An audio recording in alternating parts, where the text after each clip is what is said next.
Hey, everybody, welcome to another episode of Silent Fire. Silent Fire, the podcast. I'm Joshua Hoffert. I'm here with... Colin Nicole. He is it never gets old, the rector of the rector of the parish priest.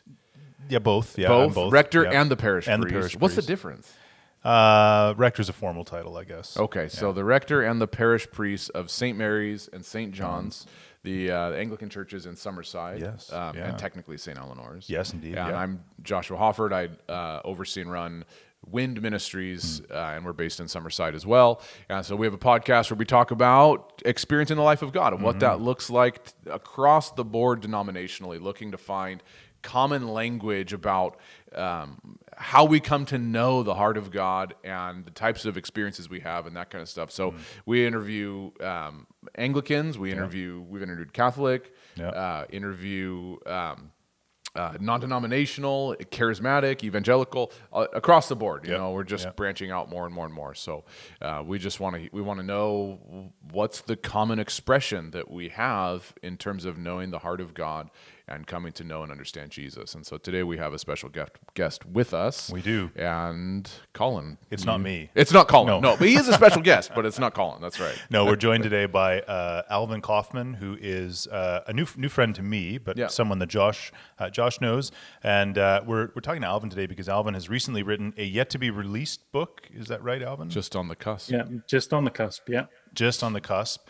And so it's I haven't read it yet. I haven't had the opportunity to, but it is a book. You're going in blind. I'm going in completely blind. Yeah, it's Josh very has had heretical. half an hour to go over it, but we're here to talk to Alvin today about that, about what brought him to write this book, and about the experiences that he describes in that book. So without further ado, Alvin, do you want to give us just a sense of who you are, what your ministry is?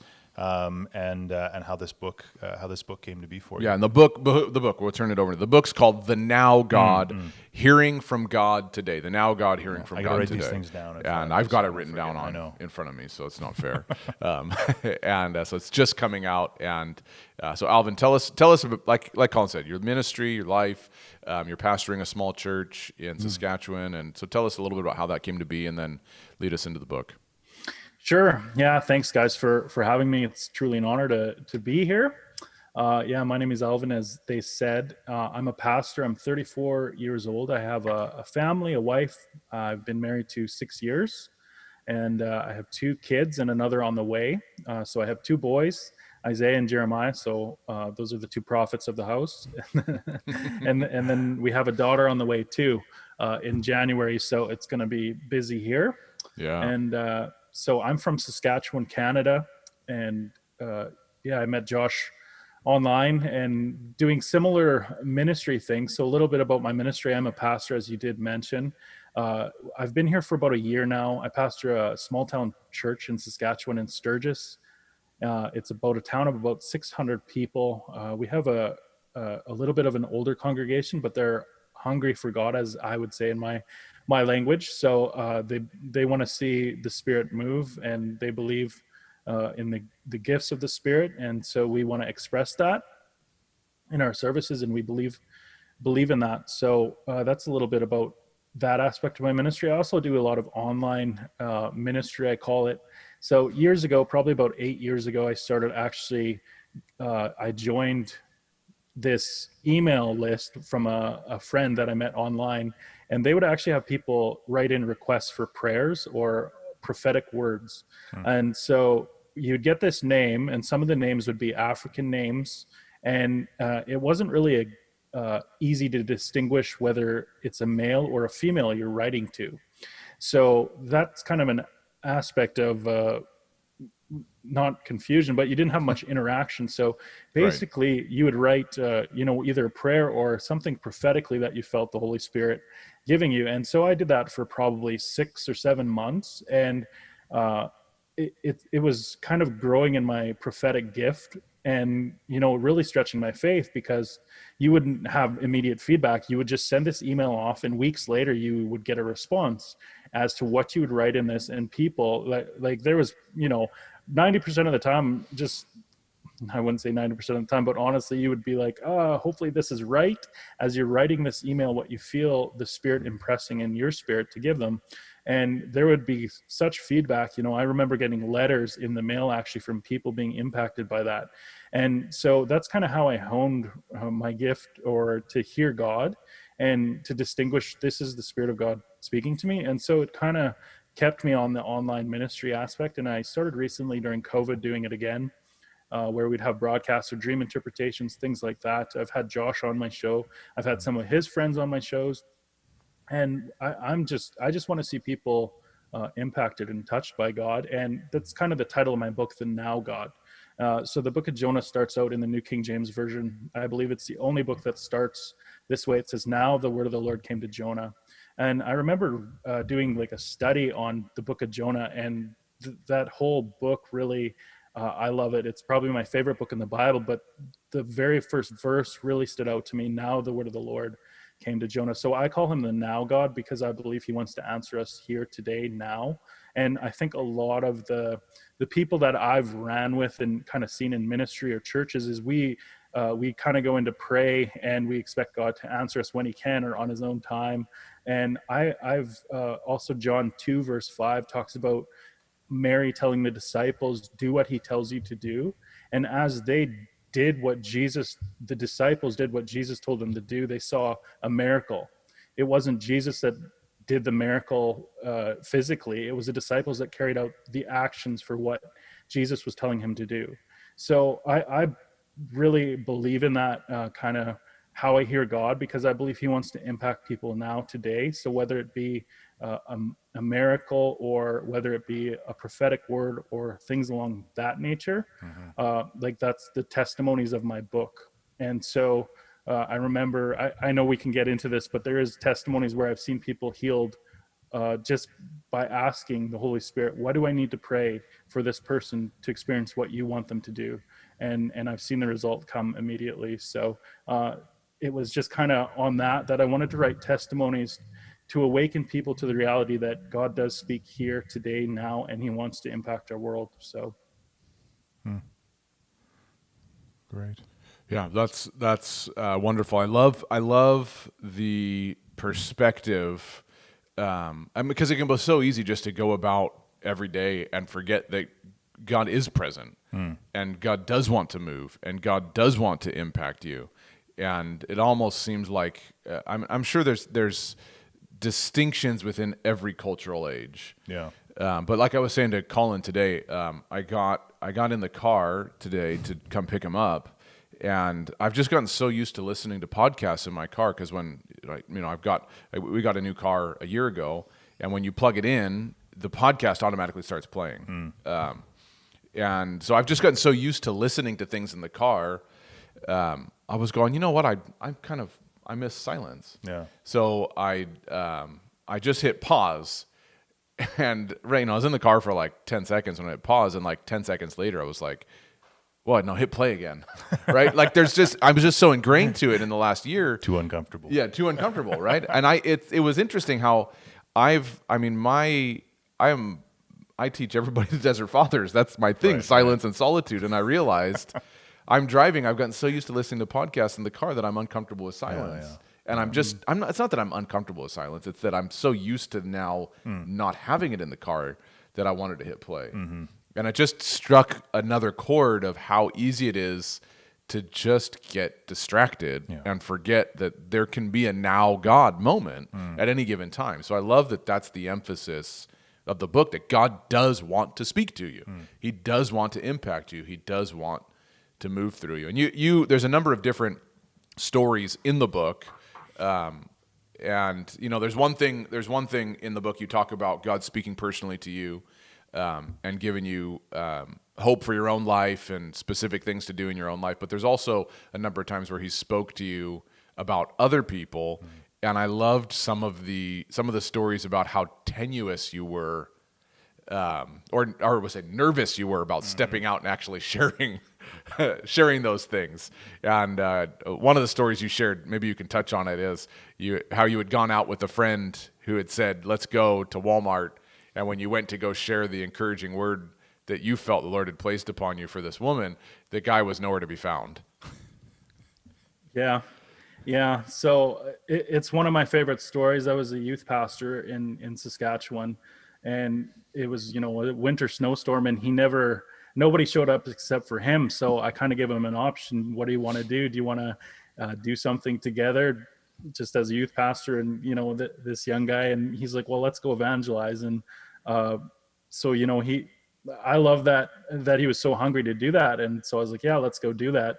So we ended up going to Walmart, and it was, middle of winter, a snowstorm had just happened. So not very many people were there.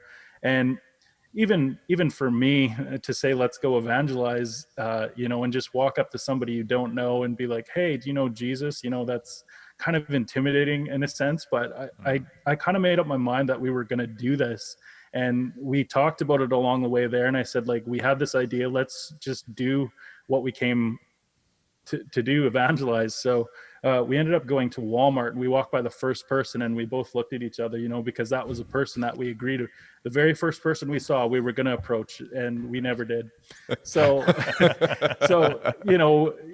we kind of chuckled about it, but I just told him, I said, we need to do this. And he said, okay, you're the leader. You go first. You're the one. You're the one. It was your idea. Yeah. And I'm like, so that's how it's going to be. And so, I just decided in my heart, I'm like, I'm going to do this because this is what a good leader does. I wasn't thinking that at all. I was just rather insecure about it as well, too, because, it's just intimidating when you kind of make up your mind. But as we decided to do this again, we couldn't find anybody in the store. Like, it was like all the aisles were empty. I'm like, oh, like, what's going on? And so I turned the corner and I go around, and there's an employee actually of the Walmart. She's an elderly lady, and she's just stocking shelves all alone. Nobody's around her. And I thought, oh, this is a great opportunity. I don't have to make it public. She doesn't have to feel, embarrassed or anything about me approaching her.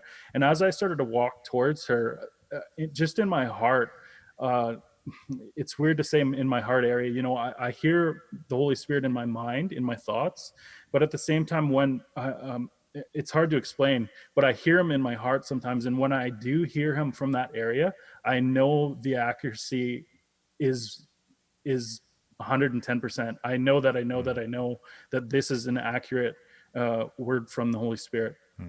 And I heard she's been praying for her sister. And I was shocked at how clear it was, but I knew that what I heard was so accurate. And I approached her. I wasn't really looking behind me at all. And I approached her, and I hardly said hello. And out of my mouth was like, you've been praying for your sister. And she was so shocked at what I said. And she said, how did you know that? And I said, well, the Lord told me, like, how do you use language for that? And right. Josh, you touched on it earlier too. Many times, like in our circles, I think in our church circles, people can hear the Lord and they say, and it's kind of common, that language. But at the same time, like when it happens for me, there's such a degree of, it's like, how do you approach somebody to say that you've been praying for your sister? Like, something about them that you shouldn't know. And, right. And for me, it's like, how do you explain that? That's always kind of how I kind of hold back a little bit, but I explained it to her. And she's like, wow, she was really shocked, because she said earlier today, there's young people that came up and they apologized to her. And she says, now this, how did you know that? And I said, well, I'm a youth pastor. And I started to introduce the youth that was with me that had this idea. I said, we wanted to go evangelize, and we wanted to, tell people about Jesus. And I turned to introduce him, and he's nowhere to be found. and because I was on such a mission, I didn't even realize that he had hid behind the aisle. And as I'm like going to kind of step back and like look for him, he peeks his head around the corner to see what I'm doing. And then I'm like, come here. Let's introduce introduce yourself. And so I did. So we introduced ourselves to this lady, and like, she was completely blown away. I don't know if she was just specifically right then and there praying for her sister, but it was such a meaning for her. And I felt as I walked away from that, I really felt that there was just that God used that moment to actually show her a hardness in her heart towards younger people. That's what I felt after we walked away, and why that word came is because she mentioned that young people had come and apologized, and she said, now this, that, we're not all as we look, wild young people, Right. but some of us, we do love the Lord, and we want to see people impacted. And so, needless to say, maybe we didn't need to evangelize for her, but maybe we just needed to touch an area of her heart that God wanted to soften, to allow kind of that bias to go away. So, And one of the things that we've just been discovering about each other is, and I'm curious about this, Colin, your perspective, because we had talked about that kind of distinctly evangelical idea of going out on the street and sharing your faith. Remember we talked about that. That's not that Anglicans wouldn't do that, but I've said it's not fair, Alvin, by the way, because Colin has a collar, so he doesn't have to introduce himself. He's just got the collar. That's right. Yeah, That's right. It's not fair. Yeah. We've got the chicken line to cross. You're just like, That's people know who I am I'm right a priest. away. Yeah. And we're in a small city too, so Yeah. everybody knows who Colin is. Yeah. Getting there anyway. Yeah. Well, I can say I do a podcast with the Anglican priest, and they know who I'm talking about. Yeah. Good. Anyway, but that whole idea of going out onto the street and doing something like he said, I'm curious how common that would be in your circles, and then would you see, like, I'm also curious because what they did was they shared the love of God, and his perspective of this woman, right, and that he cared for and all of that, and they didn't have her pray a particular prayer or anything like that, but nonetheless still an incredibly powerful moment. So is it technically not evangelizing because they didn't say the Billy Graham prayer? Oh, right. But there's an awakening in their heart towards the heart of God, right? So I'm curious what your perspective is. Well, I mean, I think that I think, I guess maybe I define evangelism a little more loosely than just kind of like, did they say the Billy Graham prayer or whatever?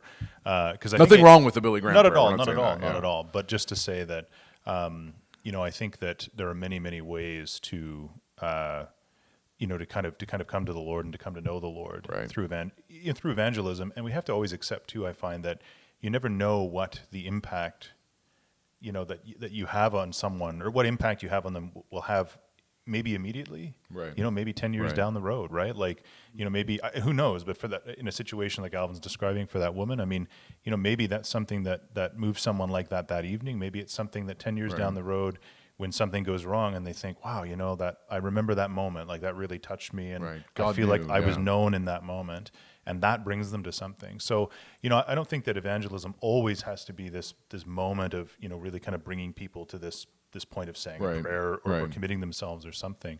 I think evangelism broadly, in my mind, is just like any time that we go out and really kind of explicitly share with people the love of God, right? In whatever way that it happens to be. In whatever way it happens to be. Now, I'll say it for Anglicans, and I can't speak for the whole Anglican communion. We don't expect you to. No, good. We don't do that stuff. That, I mean, it's somewhat uncomfortable. We're all kind of stodgy. It's very unpopish of you. Very, very much. We don't want to share things. It's going to talk to people randomly. But it's definitely, we've seen the fruits of it, and I'm always trying to encourage people in this congregation.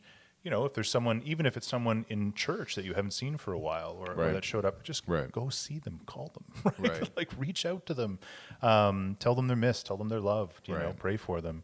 And that sometimes is a downside of having or being in a tradition where we are, I don't always love the word, but hierarchically kind of, where that's the priest's work, kind of thing. And it's trying to break that and say, yes, but it's also our work too. And that just with that's interesting, because I hadn't heard your perspective on that before, even though we've talked about that, is I don't think in regards to evangelism, this wasn't at all what we planned on talking about with Alvin, but in regards to evangelism, and Alvin, you can correct me if I'm wrong because you've served in pastoral roles as a head pastor now, a youth pastor. In the evangelical church, it's hammered.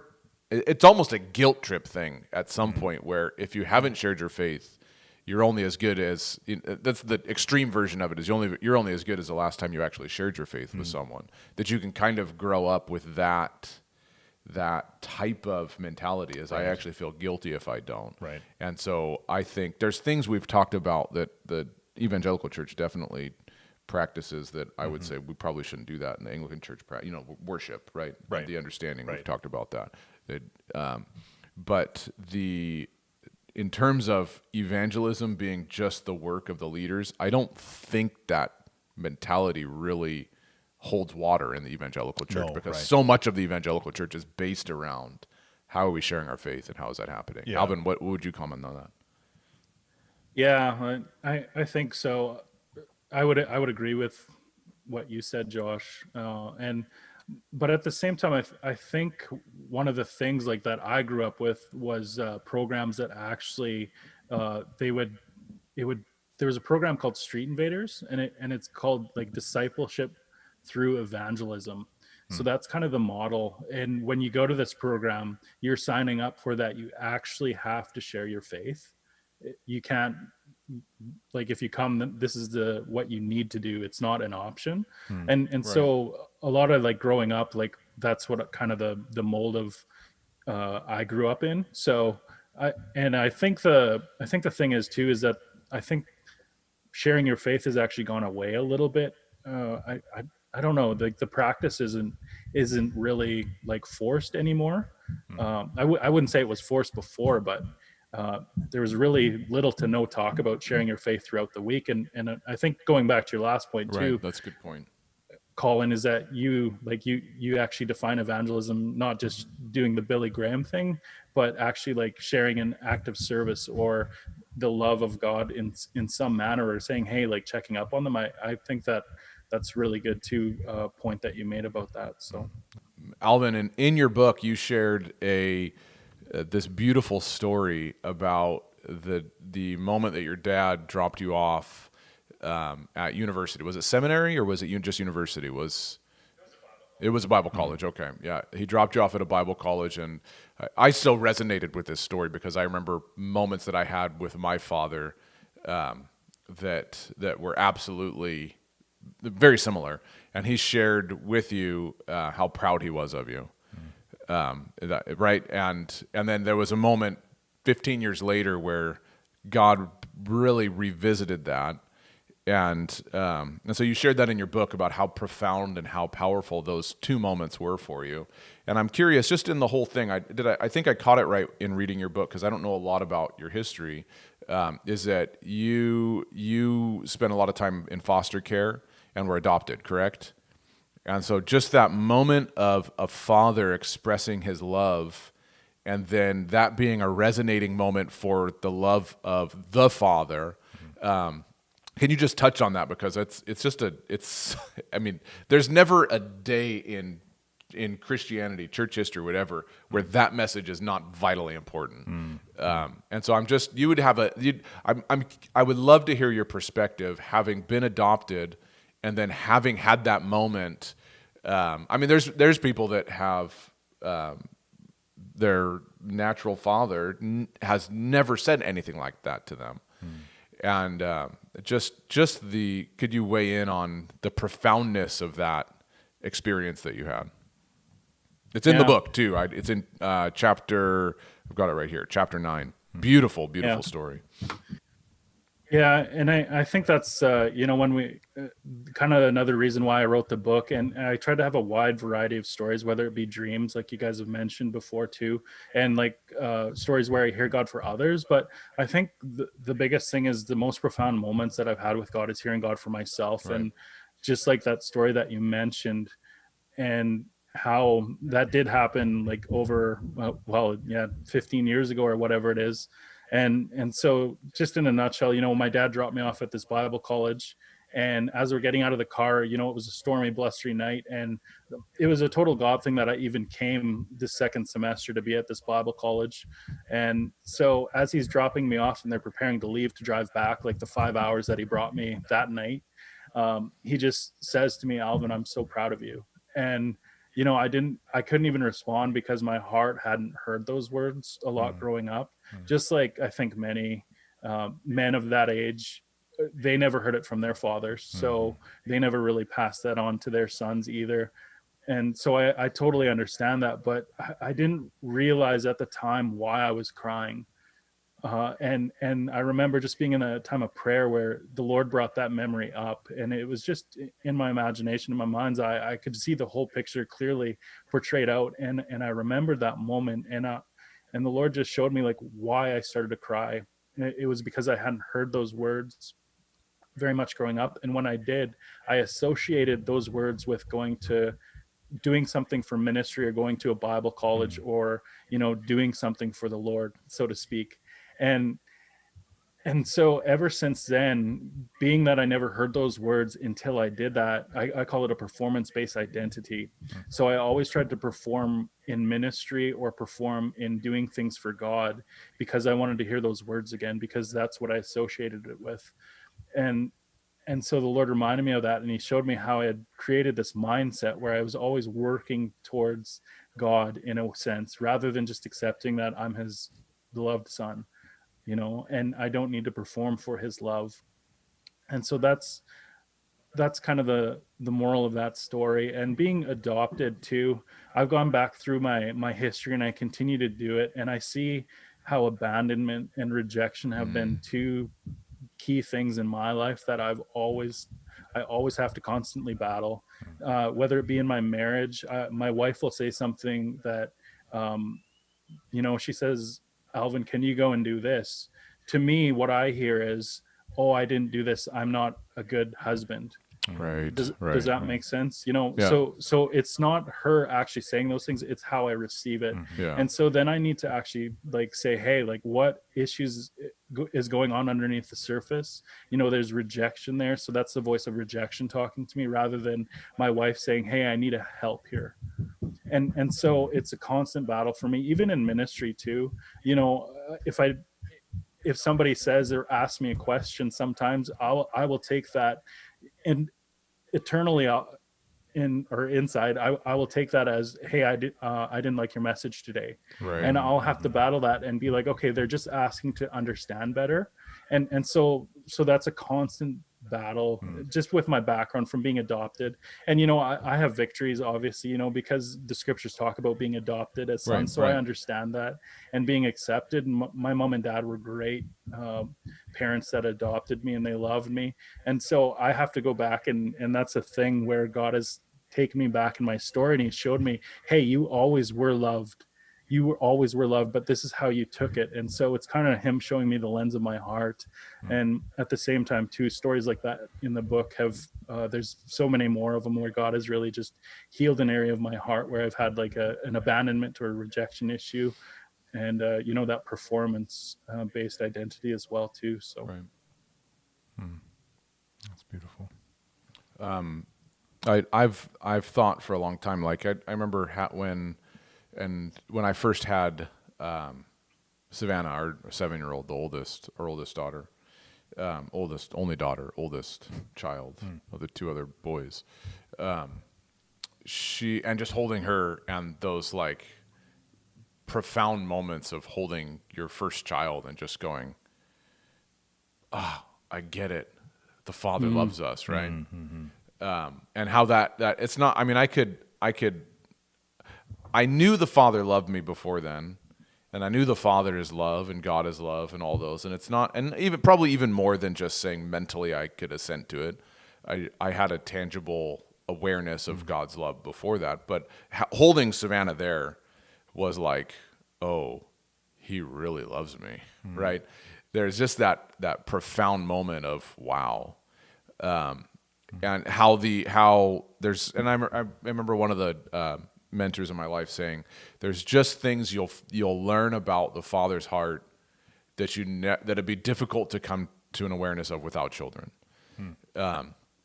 And so with that principle, I've wondered often, and I don't think I'm crazy for wondering this, but because there's such a emphasis in the New Testament on the spirit of adoption, that someone who's gone through that process of, like you said, struggling with abandonment and rejection, but you have been adopted, you are in a family, and it's not like it's someone else's family that you came into. It's your family. This is your mom and dad, right? There's an actual transaction that's taken place of ownership over your life with them. There'd be just such a, I'd imagine there'd be such a deeper perspective on what it means to be adopted into the family of God, having gone through that process. The same way you have a child and you go, oh, I get the Father's heart. Oh, I get the spirit of adoption. I understand what the Father's doing there and how He's brought us in. So anyway, I love what you've been sharing about that. Yeah. It just reminds me too of one story I'll just share quickly. Yeah, please. But growing up, I have a sister as well too. We were blood related, and so we were adopted into the same family. But when I think I was probably about 8 or 9 years old, I remember, a treat for us would be to get, pop or like Pepsi, Right. things like that. And I actually had that in our fridge. And so I went to our fridge to actually go get some pop. And normally, kind of as a child, you ask your parents if you can have it, but they weren't in the yard working. And so I just went into the fridge and I took it and I started to pour some into a glass. And as I was doing that, my dad walked in the door and I hid what I was doing from him. I quickly put the pop back in the fridge, and then I hid the glass from him so he couldn't see. And as I'm sitting there, I didn't really realize what I was doing. But as I look back at that story now, he just said to me, he said, Alvin, he says, if you want pop or if you want Pepsi, it's yours. This is your fridge too. And So I was simple like, and profound. Wow. yeah. But then I look at that, like what I was explaining, like that abandonment and rejection issues. I never had anything of my own. Right. But when my dad said that to me, it just resonated with me. I don't have to be ashamed from taking from my fridge, Right. because it's our fridge. It's our family. I'm family now. Right. And so like even the story of the prodigal son, I so resonate with that story as well too. When the prodigal comes home, and everything that the father has is his. And even that elder brother as well too, I can resonate with that story too. So I remember a moment I had with the Lord a few years ago. I was at a memorial service of this person. Everybody they'd passed away, and everybody that was there had been impacted by their life in some degree or another. And it was this was a private memorial for people that were a little bit closer. There was maybe 50 to 100 people there, so.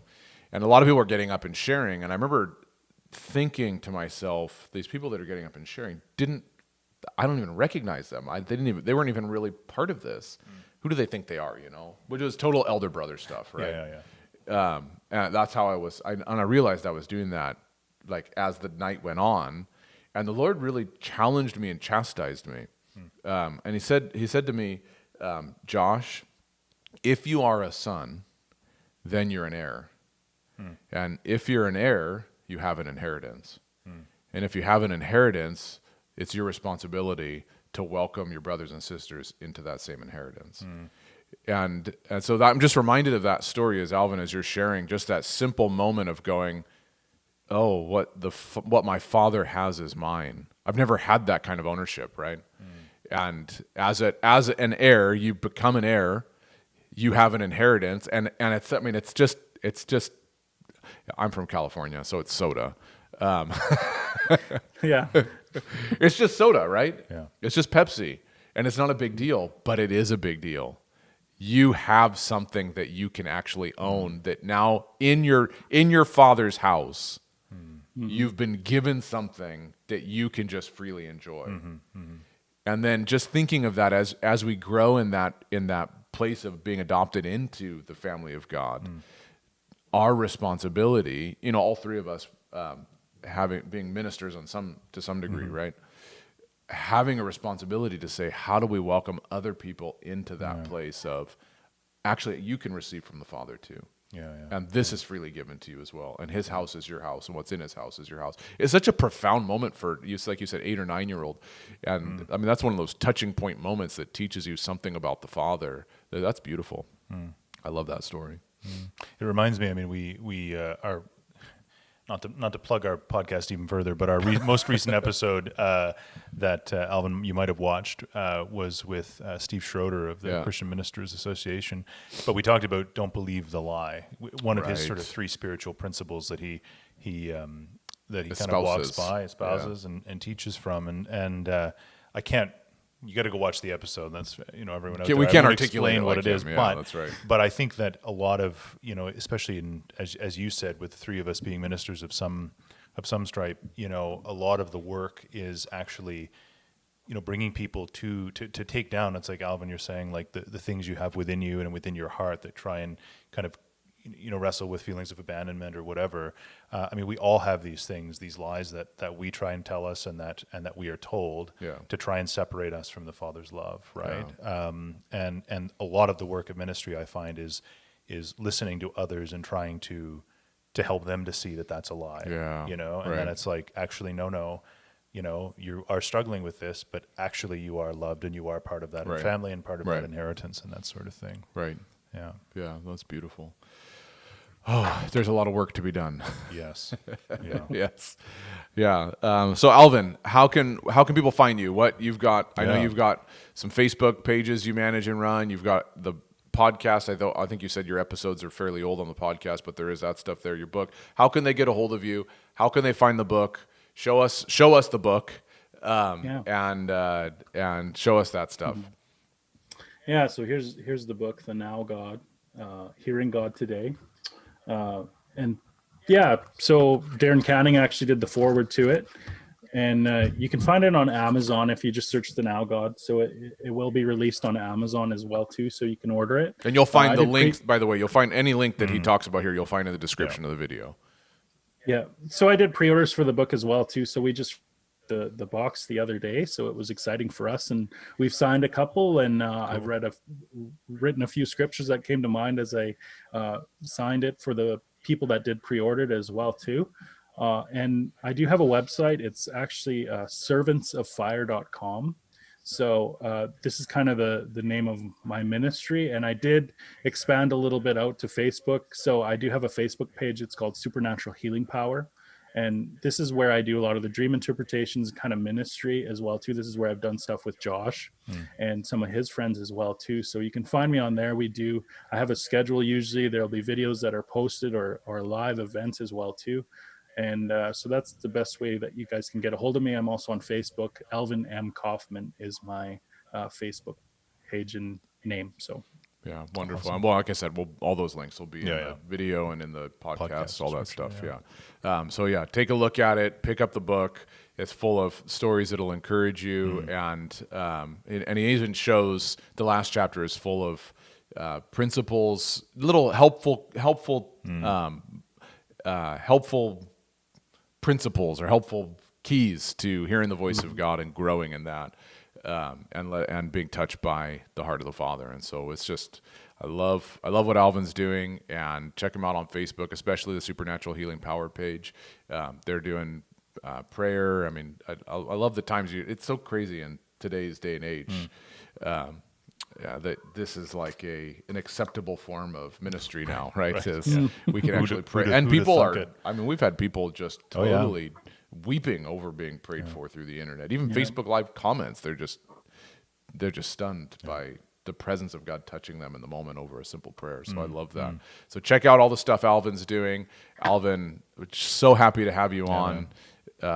And we just bless everything that you're doing. And may you see mighty things in your church in the coming days. Yeah, thanks, guys. It's been a real honor. Thank you for giving me time to share about my life and my book and my story as well. Wonderful. Yeah, our pleasure. Yeah. Okay. Until next time.